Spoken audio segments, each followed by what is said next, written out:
లోపలికైతే ఫోన్ తీసుకోపోని ఇస్తలేరు. ఇది వరకైతే మ్యాక్సిమం వచ్చిన.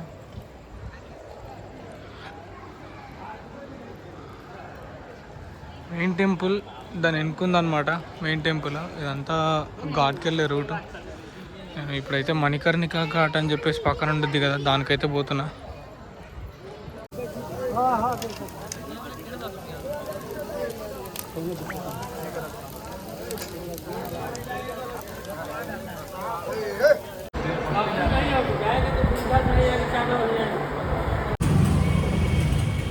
హలో మిత్రమా, నమస్తే. ఏం చేయాలో అర్థం కాక ఫ్రెష్ అప్ అయ్యి మెల్లగా అట్లా తిరగడానికి అయితే పోతున్నా.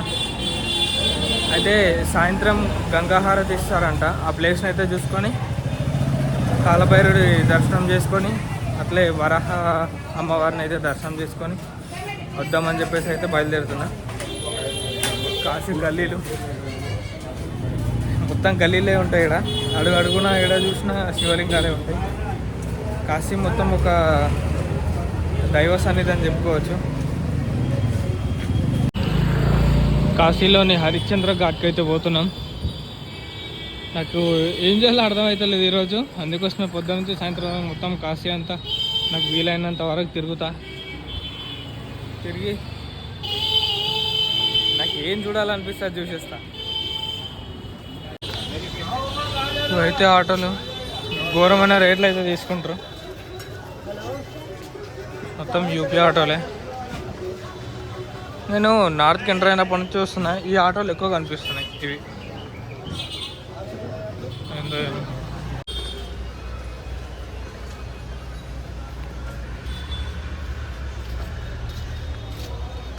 హరిశ్చంద్ర ఘాట్ అయితే ఇట్లుంది. ఇక్కడ మెయిన్ ఘాట్ ఏదో, మెయిన్ ఘాట్కి అయితే వెళ్దాం అనుకుంటున్నా. బట్ నాకైతే తెలియదు మెయిన్ ఘాట్ ఏదో. చూడాలి, చూసి అయితే పోవాలి. నైట్ అయితే ఇక్కడ గంగా హారతి ఇస్తారంట. వెళ్ళి చూసుకోవాలి. అది కూడా నైట్ 6కి రావాలి. 5:30కి అట్లా వచ్చేస్తే సరిపోద్ది.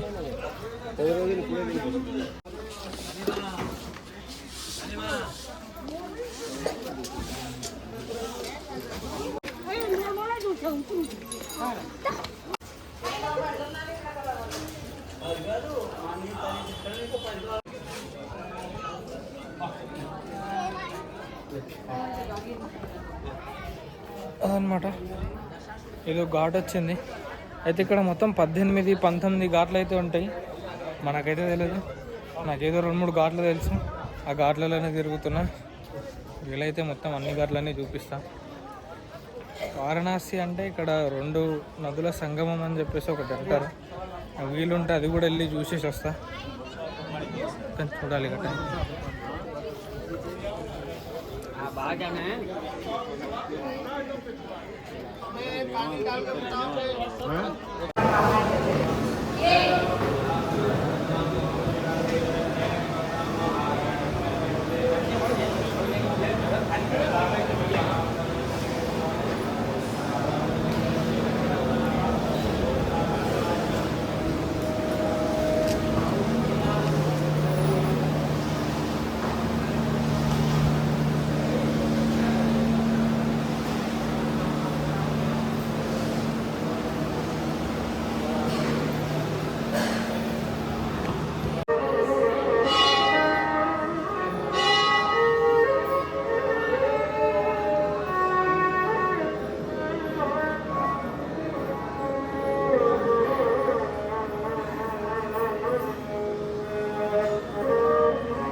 మొత్తం గలీలలో అయితే తిరుగుతుంది. ఎక్కడ ఎక్కడ ఇంట్రెస్ట్ వస్తే అక్కడ తిరుగుతూనే ఉన్నా. ఈ ఘాటు ఈ పేరు ఇదని లేదు, తిరుగుతూనే ఉన్నా. ఏదో టెంపుల్ దొరికింది ఇప్పుడు, టెంపుల్కి అయితే పోయేసేసిన, ఇంకా పోతానే ఉన్నా. మెయిన్ టెంపుల్ వరకు అయితే తిరుగుతాయి రోజు. Main temple, Kalabhairava temple, Varahi Mata temple, ఈ 2 టెంపుల్ అయితే తిరిగి మెయిన్ టెంపుల్కి రేపైతే దర్శనానికి వెళ్తాను. మొత్తం సందులే కాశీ అంతా.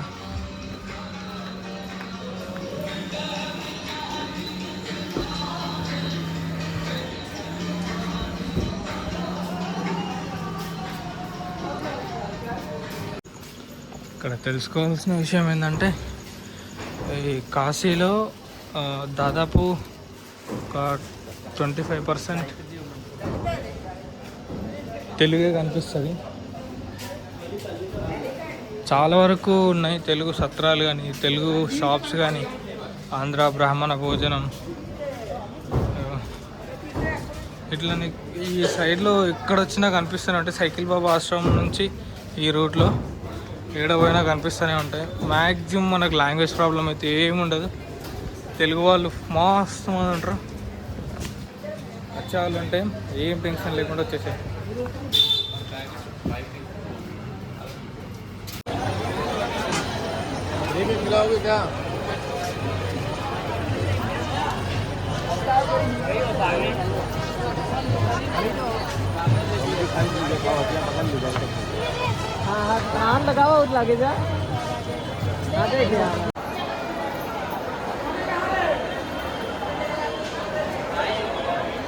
ఇప్పుడైతే వచ్చిన ఇక్కడికి గంగానది అదంతా. ఇది వచ్చేసి టెంపుల్ ప్రాంగణం.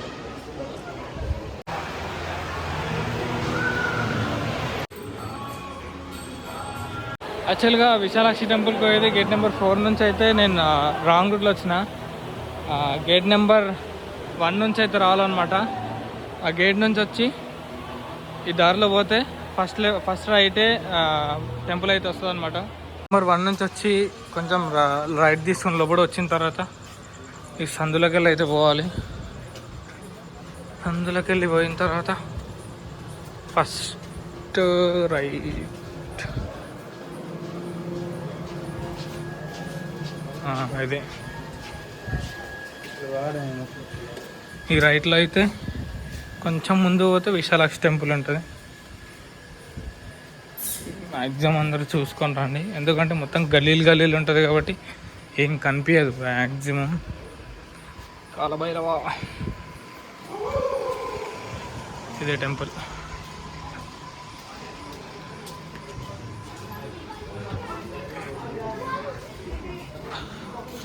మొత్తం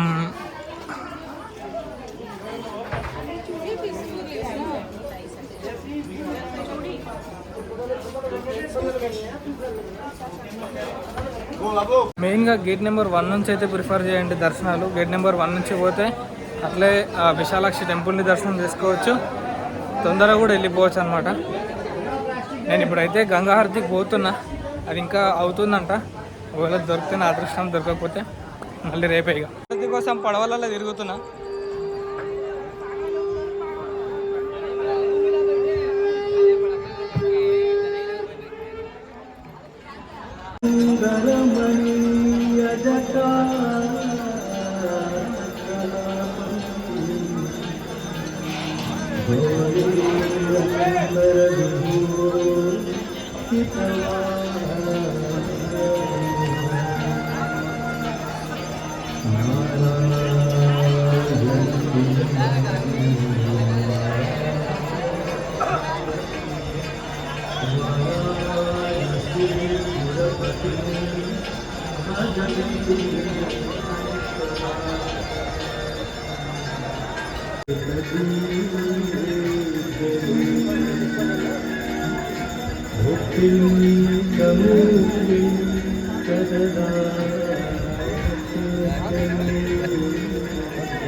करना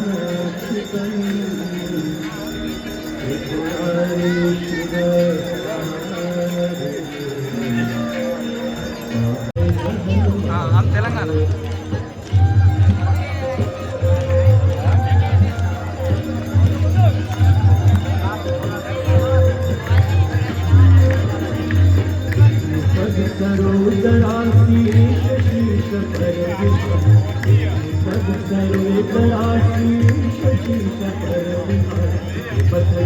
మూడు విధాలుగా అయితే గంగా హారతి ఇస్తారనమాట.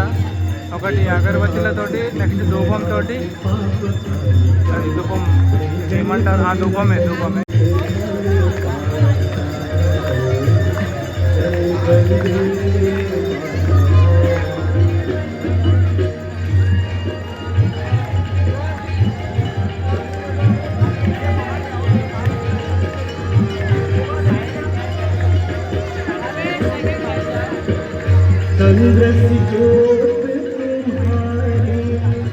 जल निर्मल मैया जल निर्मल शरण पड़े जो शरण पड़े जो तुमको तेरी दया से तेरी कृपा से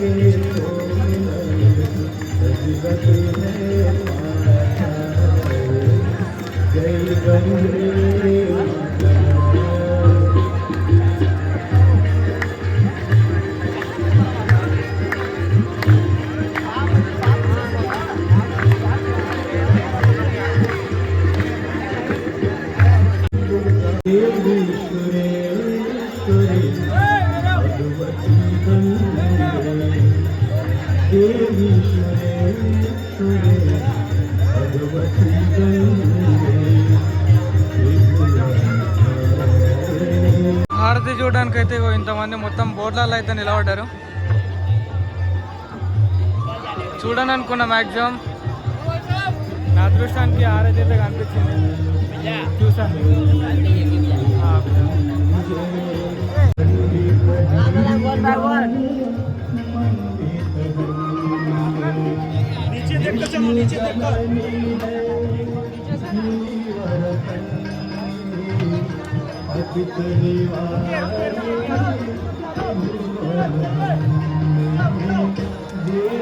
కాశీలో అయితే విగ్రహాలు తయారు చేస్తున్నారనమాట. నాకు విగ్రహాలు ఏంటో కూడా లేదు. గణపతి విగ్రహాలు కూడా కొన్ని ఉన్నాయి, దారిలో వచ్చేటప్పుడు కనిపిస్తున్నాయి. ఇక్కడ కొన్ని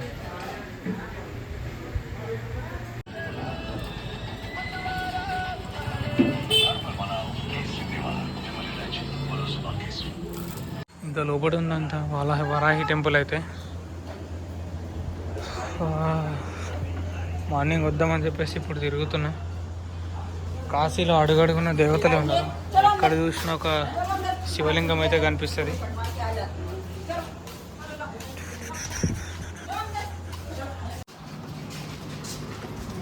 వరాహి మాత్రం దర్శనం చేసుకోవడానికి అయితే పొద్దున 3 గంటలకైతే పోతున్నాం. ఎందుకంటే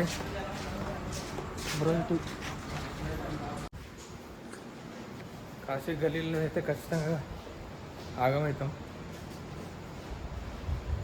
అదనమాట మా పరిస్థితి. గలీలలో అయితే ఆగమైపోయినాం. అన్న అయితే వెనక వస్తుంది, మేము పోతున్నాం.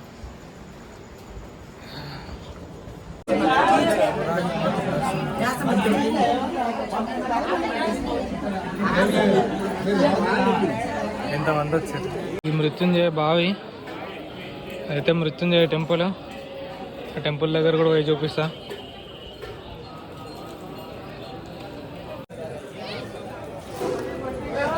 టెంపుల్ దగ్గర పోయి కూడా చూపిస్తా.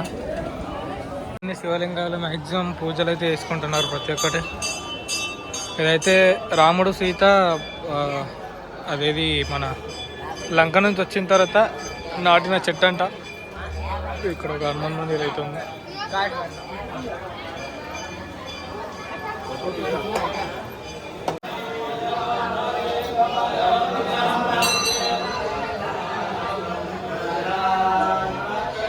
మృత్యుంజయ టెంపుల్ అనమాట. లోపలికైతే ఫోన్ తీసుకోపోని ఎవరో చంపేస్తారు. బయట తీస్తున్నా. మృత్యుంజయ టెంపుల్. మెయిన్ టెంపుల్కి వెళ్ళే దారిలో మృత్యుంజయ టెంపుల్ వచ్చేసి రైట్లో ఉంటుంది.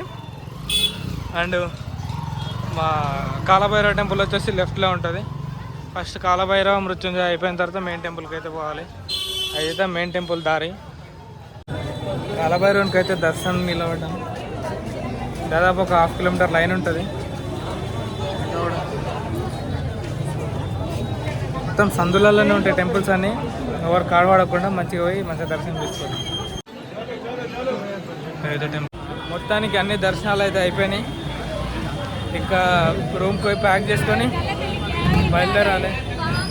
జస్టిస్ కోసం 500 కిలోమీటర్స్ చేస్తాను. ఆ 500 కిలోమీటర్స్ అయితే స్టార్ట్ చేస్తాయి ఈరోజే.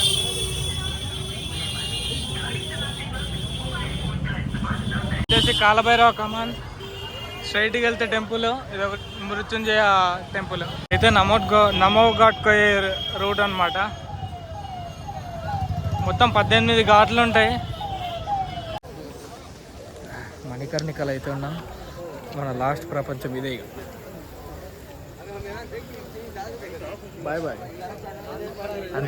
అందరం వచ్చారు లాస్ట్ కిడికే. చూడండి ప్రశాంతంగా ఉంది. ఒక్కొక్కడు ప్రశాంతంగా వెళ్ళిపోతున్నారు. మనం కూడా లాస్ట్కి వెళ్ళిపోతుంది ప్రశాంతంగా.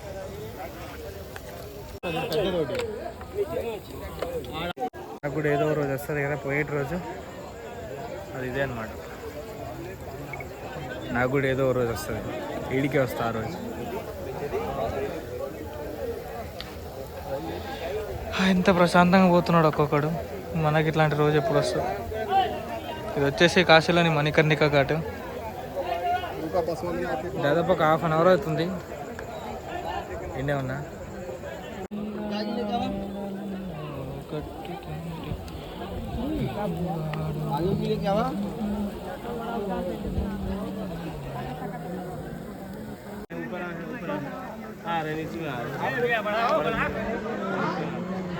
సండే. మణికర్ణిక అయితే మొత్తం మునిగిపోయింది. ఓన్లీ పైన మాత్రమే దహనం క్రియలు అయితే చేస్తారనమాట. యాక్చువల్గా ఇదంతా దహన క్రియలు చేసే ప్లేసే మునిగిపోయింది మొత్తం. నవంబర్ డిసెంబర్ లోపు మళ్ళీ క్లియర్ అవుతుంది ఇదంతా.